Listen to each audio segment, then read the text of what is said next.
You're listening to the I Love You Keep Going podcast with George Haas. For more information, please visit our website at www.mettagroup.org. That's www.mettagroup.org. So welcome everybody. This is I Love You Keep Going, and it is March 10th. It's 2022. It's 7:36 p.m. Pacific Standard Time for one more week. I think we're leaping forward on Sunday. Really? That right? And we've been talking about mentalizing for the last little bit, and Christian brought up the higher mentalizing states, and I had intended to talk about them, and I have actually quite a few different maps of that, but I thought we would begin with the map in Dan Brown's attachment book. It's one of the things that was a joy about reading this afternoon was that I teach this from memory, and my memory has completely changed them from what they originally were in the book. So it's nice to come back to the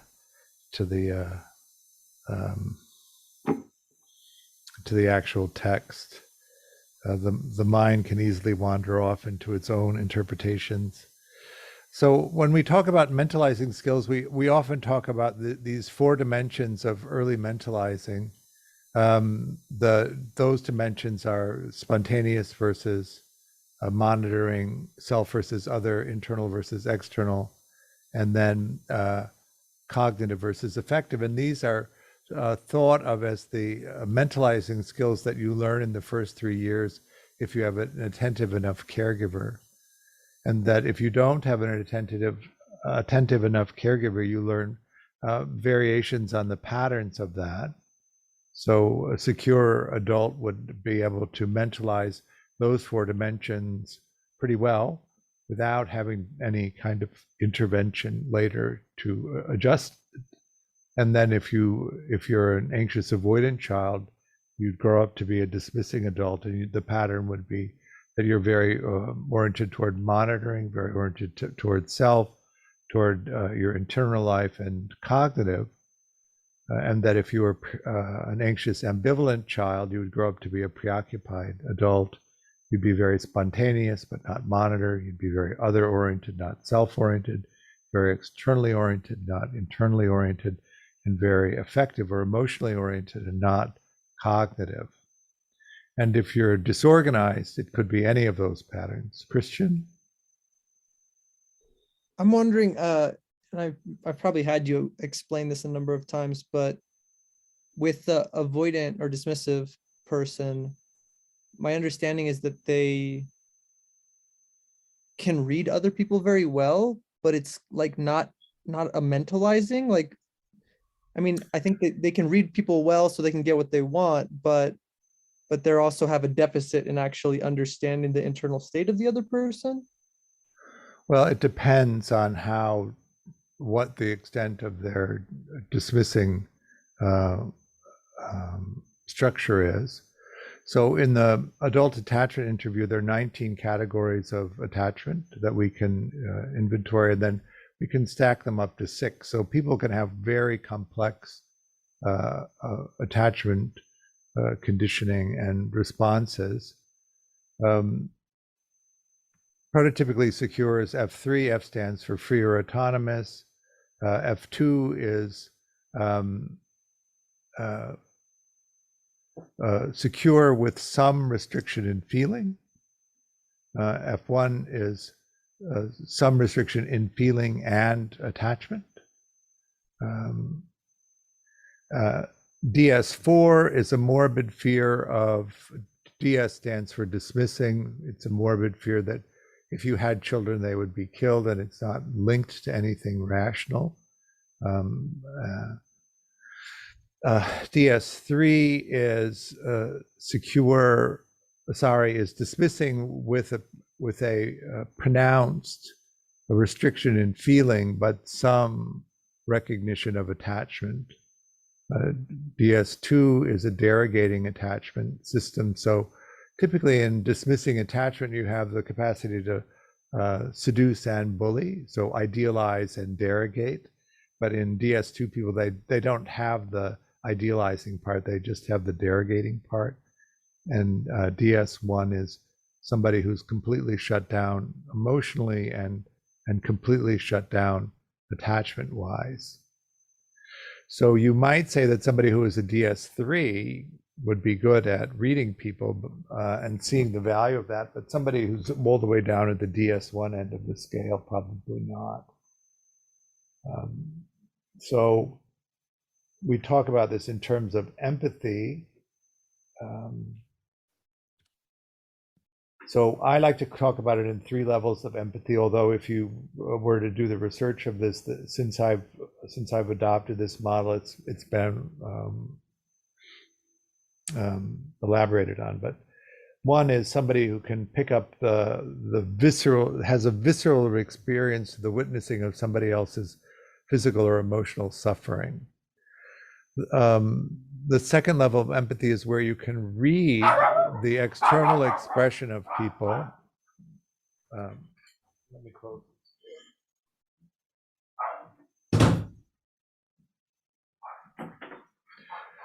Level 2 is you can read the external presentation of somebody's emotion, facial expressions and body language, and understand it to be representative of their internal state. And the third level of empathy is what we would call in Buddhism compassionate empathy, where you actually feel in your own body an emotional representation of what you imagine the other person is feeling. So it's a felt emotional experience in the body. Dismissing people because their childhoods are so painful, the main strategy that they have for regulating their emotions is learning to suppress awareness of their emotion. In suppressing awareness of their emotions, they suppress awareness of empathy, and that can be at any of those levels. They could suppress just the compassionate empathy. They could suppress the capacity to read facial expressions and body language, and they could even suppress the visceral response to somebody else's physical or emotional pain. Christian? Are these 3 levels hierarchical, or can you have like any 1 or 2 of them in sort of any pattern? Typically, they build on each other. Okay. So you could have a DS1 person who does not have the capacity to read facial expressions and body language. That the only way that they know what the other person is thinking and feeling is if the other person tells them in words. And what you'll notice about people like that is that they can be pretty good at eliciting from somebody those expressions, but that they don't have an ability to track it. And because of that, they accept pretty much whatever you tell them because they don't have any way of checking. Carol? I was just wondering what page of the Dan Brown book, because I have it, that you're looking at. 297. Thank you.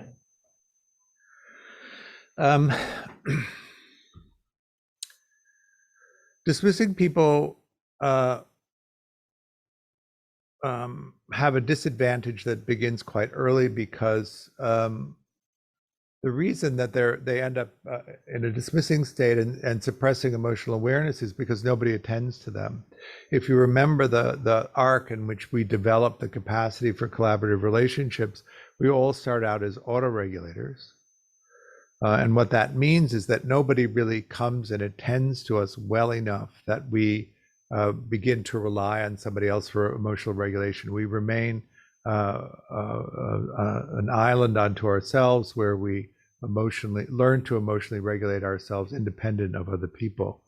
In order to be able to read facial expressions and body language, we would need to be instructed to do that by our caregivers who reflect back to us the experience that we're having. So you're a child, you express yourself completely spontaneously. If you have a sensitive enough caregiver, they empathetically attune to you, they understand what you're feeling, they represent it in their face and mirror it back to you, and you begin to associate that facial expression with the sensation that you have in your body. But if you don't have that instruction as an infant, how do you associate the facial expression, which is what is representative of the emotion, to the felt sense in the body? You don't, or at least we think you don't do that. You do, of course, have your cognitive ability, and a good cognitive ability can understand that emotions are things that people have, and understand that the usefulness of those emotional experiences, and then they get very good at eliciting a verbal explanation of what the other person is experiencing. And actually, if they're really charismatic and good at it, you hardly notice that you're supplying them with all of the information that they then use to get their needs met. Christian? Could you present like an example of how this might go? Can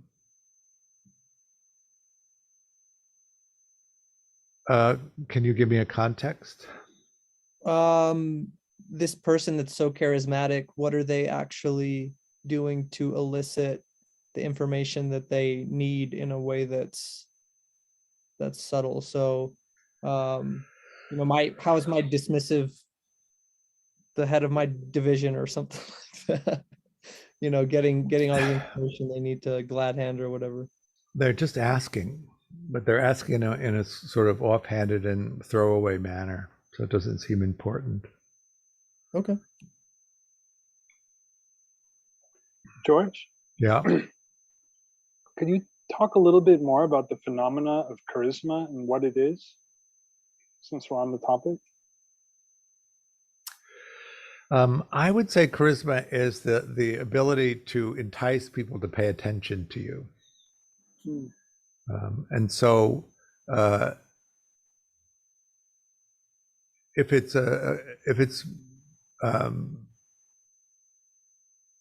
so what you're actually doing is tracking delight in other people, paying attention to what it is that you do that creates the experience of delight coming from other people, and then developing the skill of manifesting that whenever you want to. So that you can project that engagement with somebody. So if we're talking about this in terms of Grice's maxims, one of the things that you notice about charismatic people is they take a lot of the air out of the room, more than actually they would be allotted if there was an even division of it and people were playing back and forth. You'll notice in dismissing people that they seduce you into giving it over. And with preoccupied people, they take it against your will in a way. And so it's the same violation of quantity in terms of Grice's maxims. You remember the maxims: quality, quantity, manner, and relevancy. But they do it by being entertaining and delightful in the way that they present themselves, so that you feel engaged and interested in what they're telling you.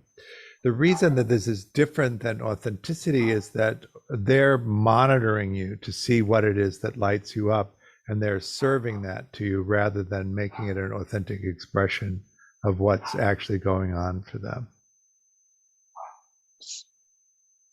So I think in some senses we might think about charisma as sort of manipulative, and it sounds like the way you're describing it is sort of a manipulative act, but that doesn't mean it's negative. It doesn't necessarily have a psychologically or emotionally negative connotation to it. It's just a skill. Right. It's a skill.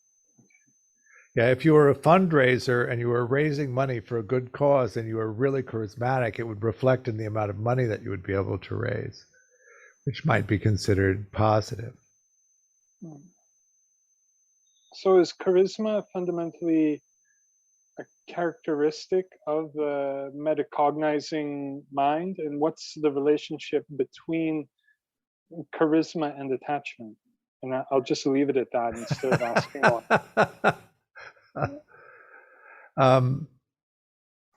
It's a kind of seduction, is what I think of it as, and I think that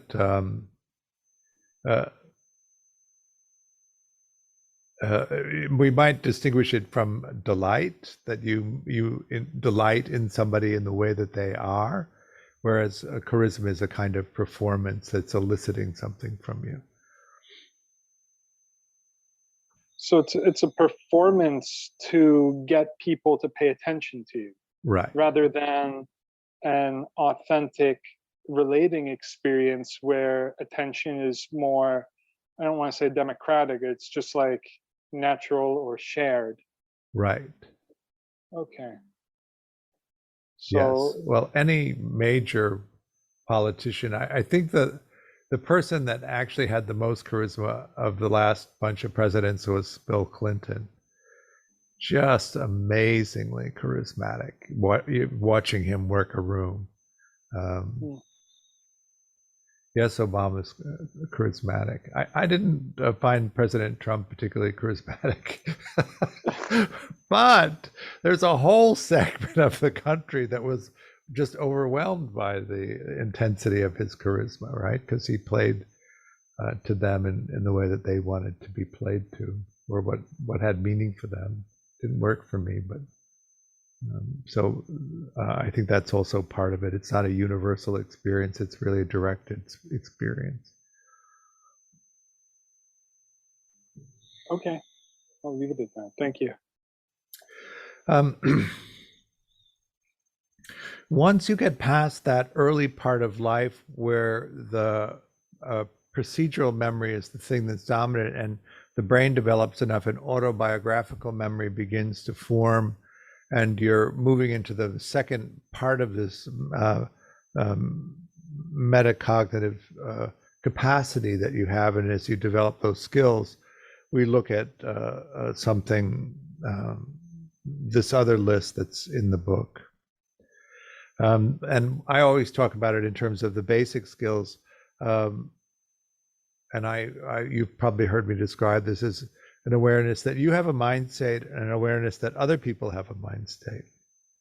Awareness that you have a mind state, a sense of self, and that other people have a sense of their own selves, and that they're different. That there isn't a universal mind state that all of us share.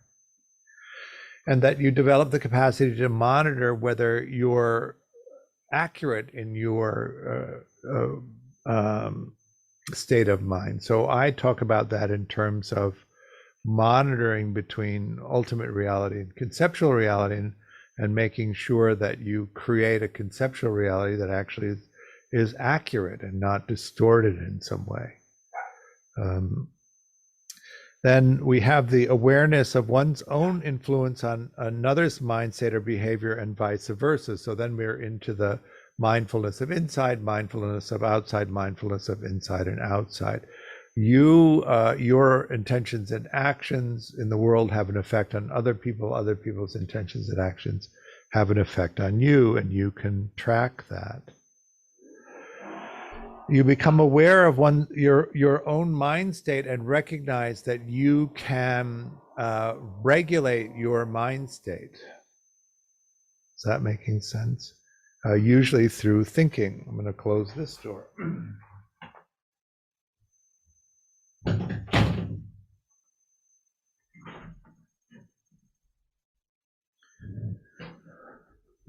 Awareness that you have an agenda and other people have an agenda, and that they're different, and that's actually totally fine. Everybody doesn't have to comply with your agenda.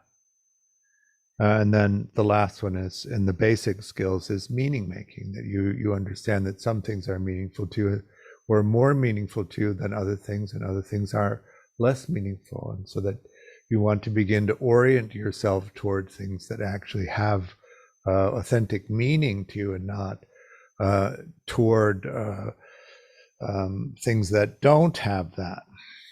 If we remember the non-mentalizing modes early on, psychic equivalence mode, teleological mode, and pretend mode, and compare it to this list of basic metacognitive skills.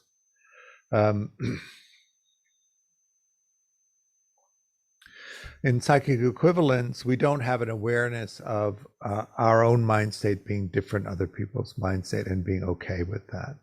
We think that everybody has the same mind state. So that first basic level of metacognition is to undo the psychic equivalence of non-mentalizing or pre-mentalizing. The second one is teleological mode, where you see the external presentation of something and you assign meaning to it and believe that is the meaning of it without inquiring of the other person. And so what we have is no attempt at recognizing one mind state from another, no attempt at monitoring the accuracy, and no understanding of the influence that our intention and actions have on somebody else, and somebody else's intentions and actions have on us. The pretend mode then, of course, is really mainly about the meaning making of it. You're inauthentic and you don't pursue the things that have actual meaning to you because you haven't made meaning out of them. Is that all making sense? When we move out of the basic metacognitive skills into the intermediate range, the first one is the recognition of how the past shapes one experiences. So in a Buddhist frame, what we're looking at is an understanding of how conditioning creates or informs how we take ultimate reality and turn it into conceptual reality. So you have the capacity to sense, the object can be sensed when they meet. A consciousness of the sensing experience arises, which is evaluated for urgency, needs urgent attention, doesn't really matter, pleasant if there's time. And then it's compared to the perceptual database. And if there's a close enough match in the perceptual database to the unfixated, undifferentiated ultimate reality, that meaning can attach. It fixates into the presentation of conceptual reality. So here what we're looking at is understanding that we create this perception of what we are and what the world is based on our conditioning. The second one is appreciating the relativity of states of mind, that if the mind is equanimous, of course, then you create a pretty accurate representation.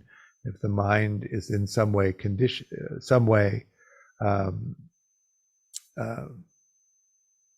hindered or filtered, might be a way to put it. If the mind is filled with craving, it appears one way. If it's filled with sloth and torpor, it's another way. If it's filled with doubt, it's another way. So that we see that the way that we can create reality, the way that we can create mind states is not absolute. Is that making sense? That you're able to monitor the nature of your mind. Is it equanimous? Is it engaged in one of the hindrances? Is it inclined toward metta? Is it in one of the attachment modes of activation? The third one is seeing beyond information given more deeply into underlying assumptions and expectancies related to the information. So here we're looking really at the intention and action, but there's also an expectation that can happen. This is related to exploration. When you create the experience of self and you create the experience of the world, what are the expectations that you have that are built into the way that you've created that? And are they accurate with what's actually happening? One of the things that I notice about conditioning, particularly if it's adverse conditioning, is we can begin to limit our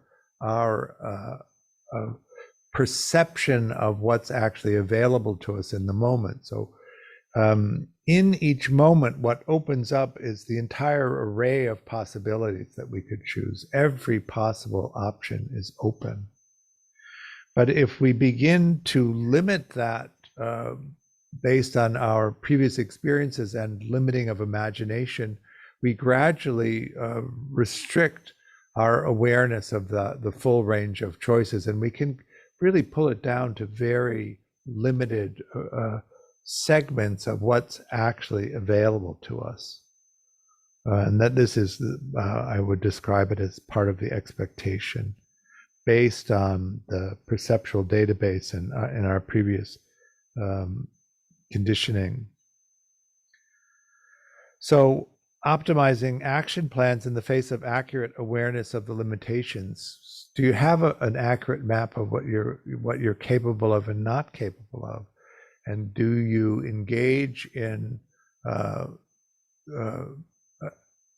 evaluating what you can and you cannot do, what you want to do and what you don't want to do, and can you actionize those in each moment as you're attempting to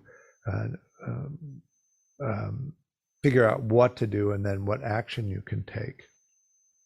At my age, we one of the most common things, which is kind of hilarious in a way, is we call it having a youthful moment. That is to say, not recognizing that you're 70 and doing something that a 28-year-old would do, and then twisting your leg and having to walk around in a brace for 3 months. This would be a good example of that.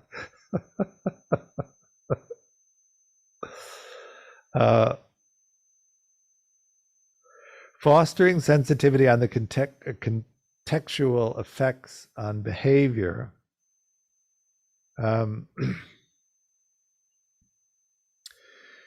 What this means to me is that, can you track the environment and can you moderate your behavior so that it is a good match for the people that you're with in the moment that you're with them? Or do you simply think that everybody should adapt to your perspective or your point of view? The incidents that there are many incidents of this that I experienced, but one of them was in traveling with people to Myanmar, and then them encountering a very conservative culture where women wear long sleeves and long dresses, and they're not uncovered in any way, and rebelling against that. And I remember one incident, we went to a temple, and a woman that we were traveling with wore a halter top and shorts, and she was outraged that they would not let her into the temple, even though there was a billboard in front of the temple that said no halter tops, no shorts, and she felt a sense of being oppressed by that. So that's what that would mean to me. Fostering a sensitivity to the context and then having that affect the way that you behave in the world. Perspective taking, or the ability to consider something other from another's point of view. Our popular version of that is walking a mile in somebody else's shoes. You've heard that joke, I'm sure. If you walk a mile in someone else's shoes, then you're a mile away from them and you have their shoes.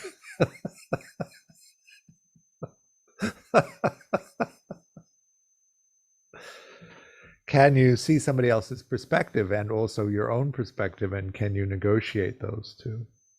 Or is it just your point of view? So you're talking about attachment, or if we were talking about attachment, a dismissing person doesn't have the capacity for that. They don't really recognize anybody else's point of view except their own. They don't value anybody else's point of view except their own. This isn't to say that you're persuaded by somebody else's point of view, but you understand that people have points of view and you can consider them. One of the things about the current state of our body politic, is that the polarization, And can you actually be open and consider the opposites point of view without losing equanimity or without losing the capacity to reason? And then can you relate in a dialogue about that with somebody else?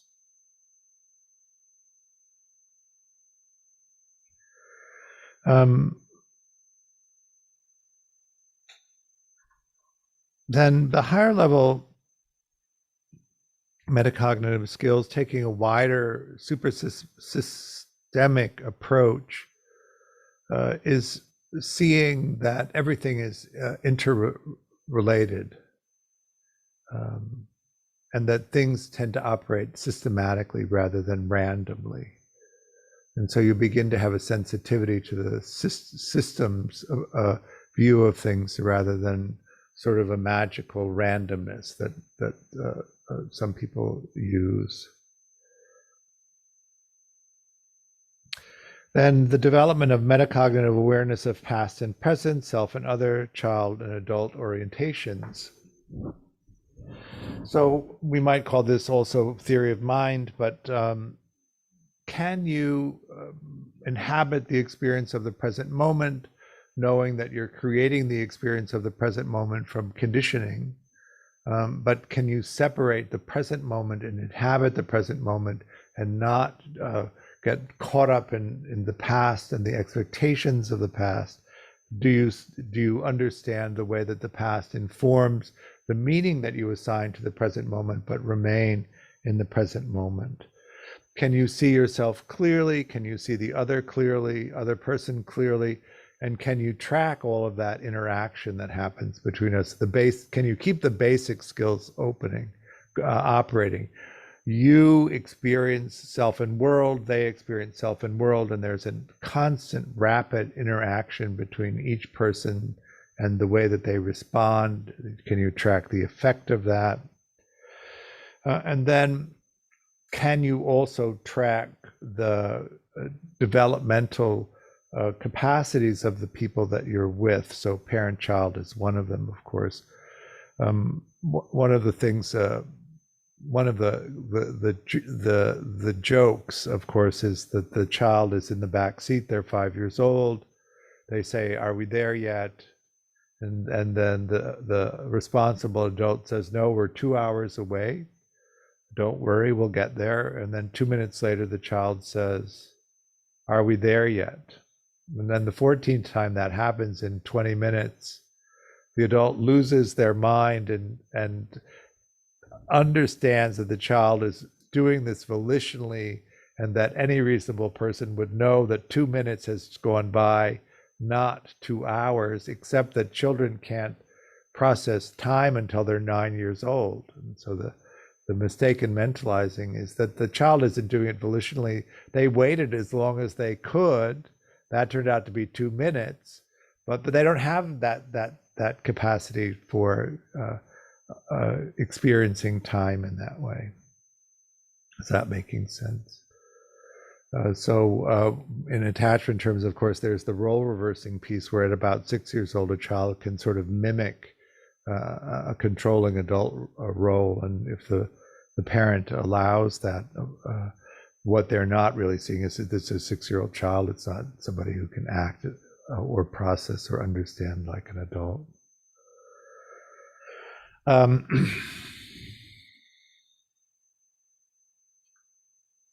So awareness of the degree of organization or coherence of one's own mind. Can you track the level at which you can mentalize at any given moment, in any given condition?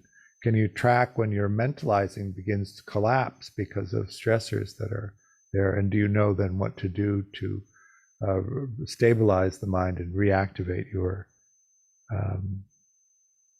capacity for organization and coherence? Recognition of interdependence. This is one of the things that I often see in the world we're all on this little planet together. We can't destroy the environment and expect to get out of it because we're in a better situation than other people. It's one planet. We're all dependent on each other. We have this concept in the US of self-made, but self-made, to what extent can you even do that? How did you get to the office where you made yourself, right? And did you build the office? Did you build the road? Did you build the bridge? You didn't. When you flip the switch and the electricity comes on, who put that there? I mean, all of us were so interdependent. When you go to the supermarket and buy food, who grew it? I mean, there's just the levels of interdependence are at the macro level everywhere. They're inescapable. And then when you talk about the nature of the human condition, where you are designed biochemically to be involved in large social networks where you can be engaged and emotionally regulated by other people, and that we really aren't designed to be independent, separate. We are at all levels interdependent, and to recognize that that's the nature of the human condition. Articulating ultimate concerns. Do you know what's really important to you, and can you express that to other people? Do you know what you want? Do you know what you need?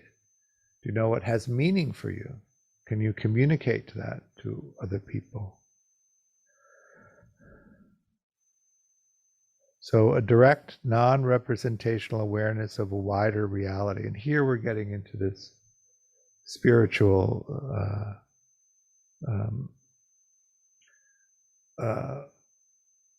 sense beyond the limited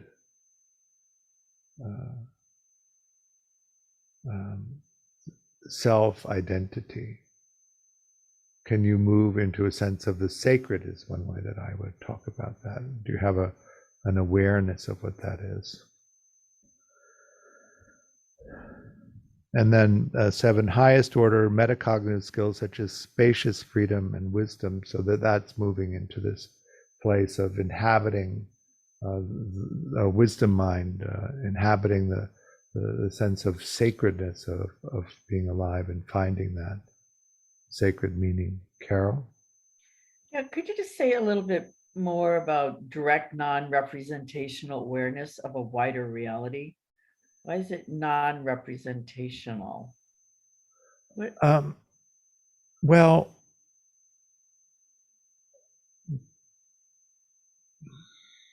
Does it mean like it's ineffable? Like you can't, there's no form? I would say if we use a Theravada Buddhist model, maybe what would be useful is to talk about a stream entry experience coming out of Nirota. In the classical descriptions of this, there's nothing, and then there's sound, and there's light, and there's shape.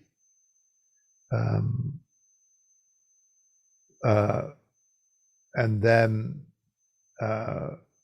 there's a sense of consciousness, which is undifferentiated, vast. And then the arising of the identity, which is very confining and small. So you have that contrast between the sense of this wide consciousness, wider reality, ultimate reality maybe, and then the contrast of the confining identification with self and world. That's the conceptual piece of that. Is that helpful? It's really helpful. It puts me in the neighborhood, but why is it non-representational?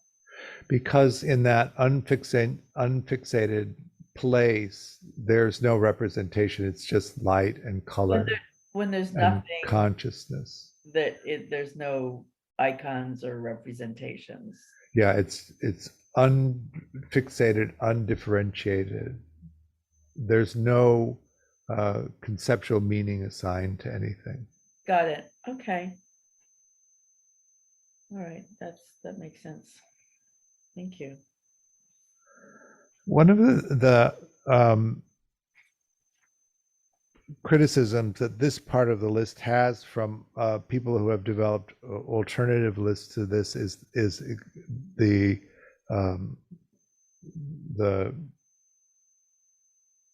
it's informed by these spiritual concepts which are largely Buddhist in nature, and that other people conceive of these things differently than that, and also that it's a very small group of people really that has a direct experience of these kinds of states to be able to describe them.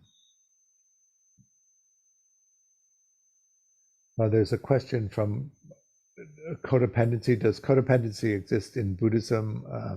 Codependency is a word that Pia Mellody coined, which describes the dismissing and preoccupied relationship where the preoccupied person takes care of the dismissing person, and the dismissing person does not reciprocate and take care of the preoccupied person. That's actually what it means. And what you find in particularly in addiction, because addiction is an avoidant or a dismissing strategy, you have preoccupied people taking care of addicts, where the addicts don't really respond, but and it's really a trade for physical proximity. So yes, it exists in the world, and so must then be in some ways contained by Buddhist thought, although it would probably be viewed as unskillful. So we did actually manage to get through this list all the way through. I'm going to talk about some other lists next time, but any questions about this at all? Is it making sense in terms of mentalizing and metacognition, how they develop? Christian? I know you mentioned that there's some controversy over the very top of the list, and that's the part when I was reading and I was like, it seems ill-defined to me compared to the other things. So I don't know if you have any thoughts about ways to kind of define those states, or if you think that there are other models that are a little bit more testable. Well, I don't think that they're untestable. I think that if you practice and you work towards stream entry, and you have stream entry experience, at least in the way that we characterize that in the West, that you would have a direct experience of that. I guess it's like the word wisdom is, it's sort of, it could mean a lot of things in a lot of different ways. So right. It's kind of like, oh, I've thought I was like acting out of the wisdom mind, and it hasn't always been the case. But until you were arrested. I know that happens quite a bit.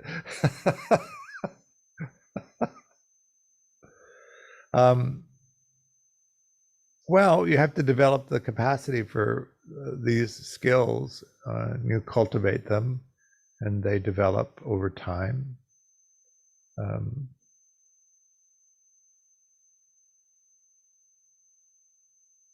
I don't know that there's another way to do it than that, really, to use it as a signpost and lay in the things that you need to do in order for that to happen. I guess maybe I can formulate an actual question. Because wisdom seems like a really subjective term. Well, how would someone actually know that they had this capacity in terms of how they're practically being in the world? Well, one of the problems with using English words to describe Pali words or Sanskrit words or Tibetan words that describe these kinds of states is they come with all of the Western associations in addition to the specific meaning that they're supposed to be conveying.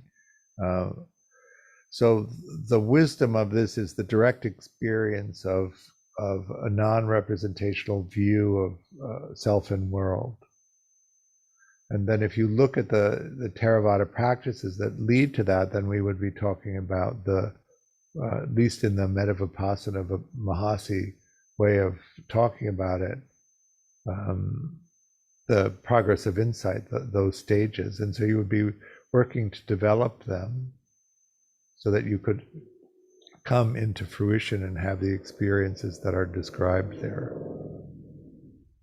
That would be the idea.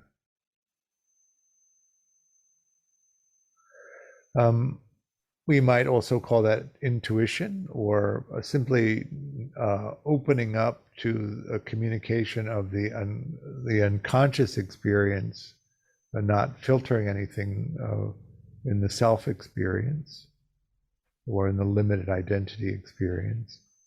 And as you may remember, as we went through that list, the gradual opening up of more and more of allowing into consciousness everything that's happening, as much as we have the capacity to do that, because consciousness itself is so limited and compared to what's actually happening. Jake? George, I was wondering if you could speak to the idea of spiritual bypassing and how it could arise in the case of someone who maybe they weren't clear, or they remain unclear on the foundational metacognitive capacities, but have experiences of the higher metacognitive capacities. And then I just wonder if you had anything to say about this idea that someone could then come to value a sort of transcendent experience and remain kind of unresolved or undeveloped in what you would say like the lower metacognitive capacities, which I don't think that's a judgment. I'm just saying the way you're organizing it, like lower and higher.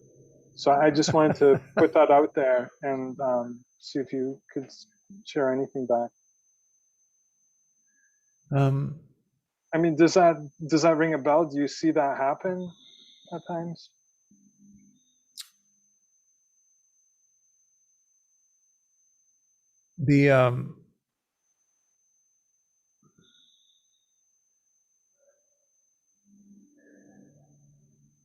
So I guess and what ends up happening for me is I question whether or not I question the validity of their assertion that they've attained these higher states.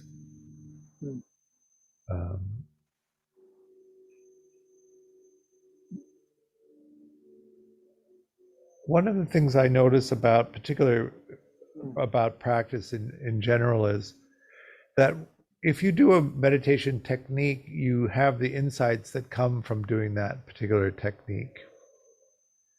And if you, I'll give you an example. I tend to have a hard time with a felt sense of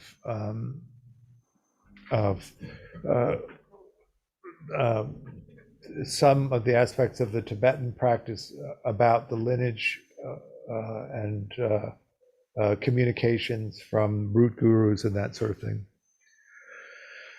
And I was doing a practice, and the practice was to elicit a message from the root guru, and I did the practice, and in my mind arose this thought that was what was supposed to happen, which was you have a communication from the root guru. I didn't have a sense that it was from a root guru, but I did have the message.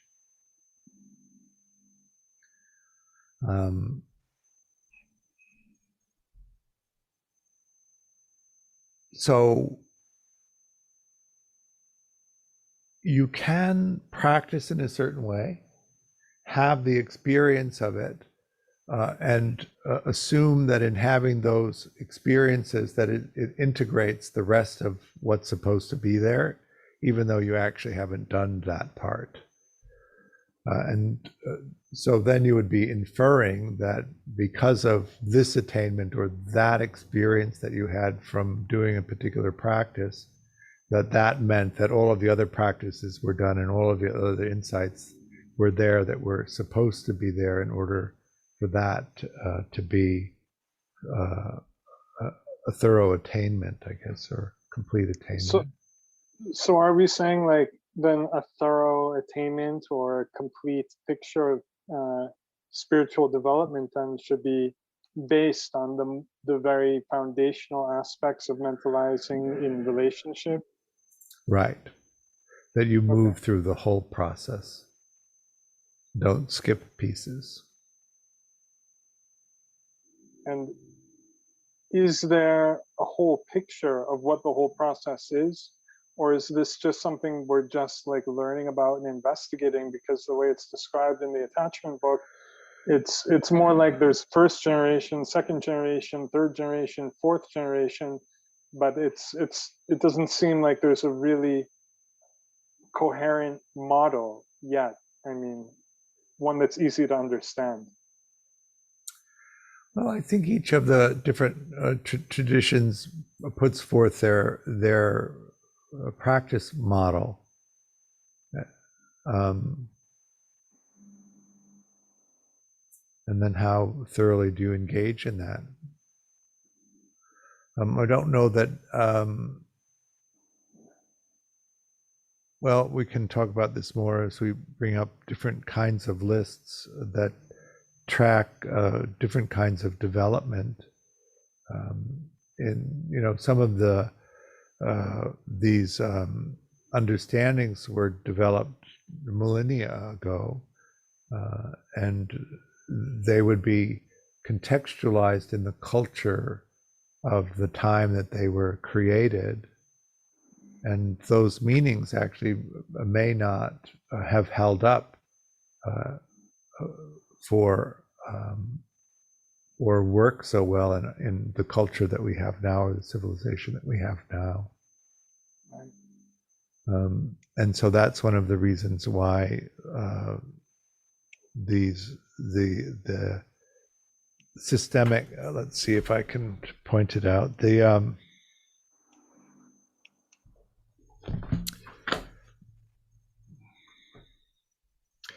in the advanced ones, taking a wider super systematic perspective is that you're then integrating these other descriptions and evaluating the system that you're using based on other reflections of other systems, so that you have a fuller picture of actually what's happening.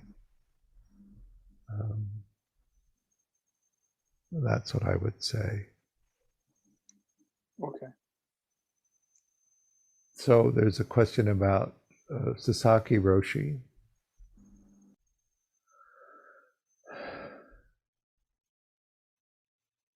One of the things that happens in communities that form around teachers, and this happens quite ordinarily in the Buddhist communities, is that, and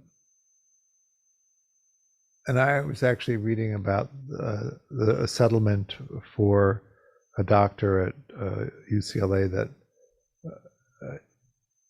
abused, I think there was 1,000 students in the lawsuit.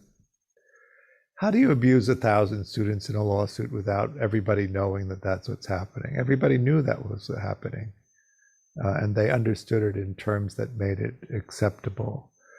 With Sasaki Roshi, I think, well, it says Suzuki Roshi, but I was thinking of Sasaki Roshi. there was a great scandal after he stopped teaching. The reason it happened after he stopped teaching was because everybody wanted to study with him because he was an enlightened master, and so there were no credible complaints about his conduct, which was widely known, because if you complained about it, he wouldn't accept you as a student.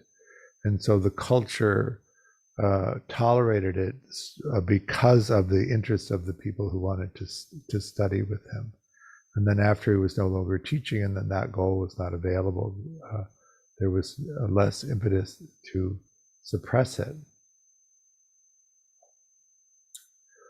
As it was explained to me, it was part of his bodhisattva vow, where he was engaging in behavior that would ensure his reincarnation.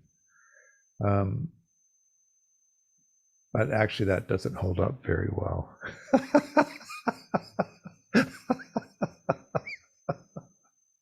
But that was how it was explained.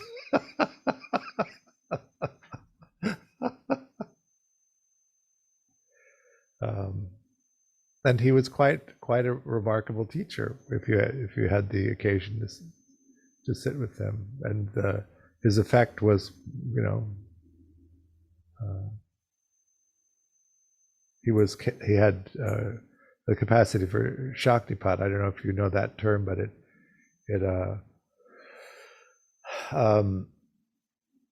he would look at you and smile, and you would be flooded with the most intense bliss state. It was just intoxicating. Can you comment a little bit more on that, though? What's the relationship between that sort of situation and the sort of disorganized state of mind that's actually having some sort of trauma response? I don't know if you ever picked up on that. I've heard someone like Matthew Remsky. He has quite a bit to say about that strange phenomena of cultic scenarios, where there is a very strong sense of power, like spiritual power, but it's built on a sort of kind of cultic or disorganized sort of clinging. I'm just putting that out there. So maybe I would put it in these terms. For people who can say an authentic yes or an authentic no, that kind of engagement is not that troubling. You just say yes to it or you say no to it, and because it's an authentic expression of what you're interested in, it doesn't create conflict. Right, okay.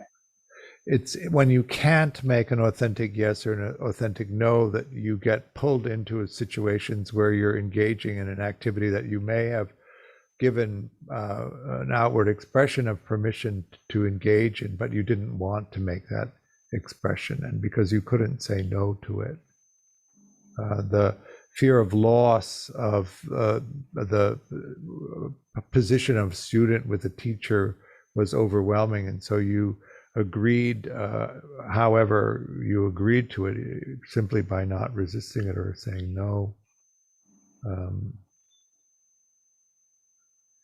And then, of course, it creates enormous conflict later. I mean, I think this situation, it's pretty widespread. I mean, it's a pattern that repeats itself. We can understand it in that way. And I wonder if we could do something with this teaching on metacognition, like some sort of scale, like don't cult yourself scale, something like that. You mean for teachers? for both. No, for practitioners, for yogis, and for teachers, but for people that want to prepare themselves, It's an interesting discussion. Yeah, we're redoing our code of ethics again.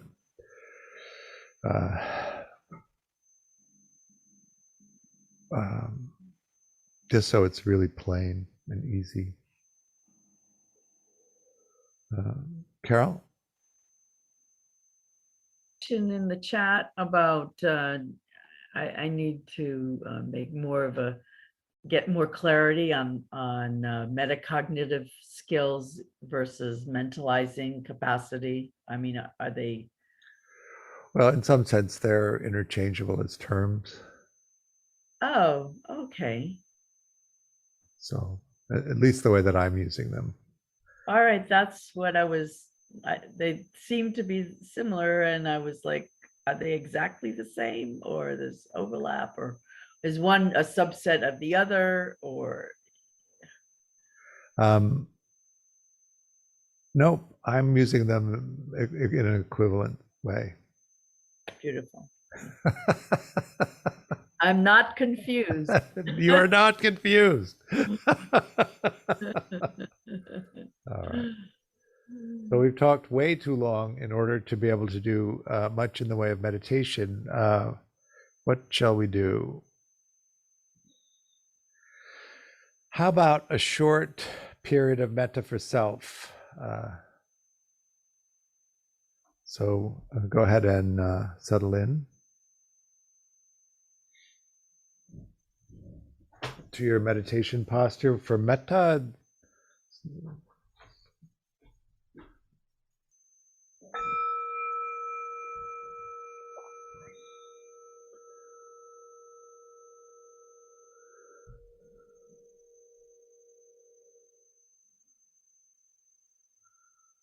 so thank you all for practice. Any comments or questions about what we did?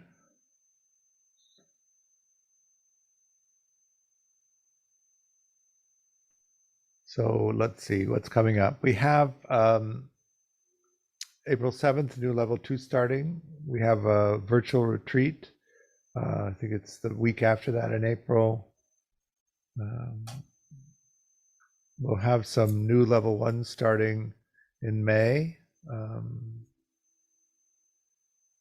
We're going to do a series of level 1s for people in Europe, also starting this summer.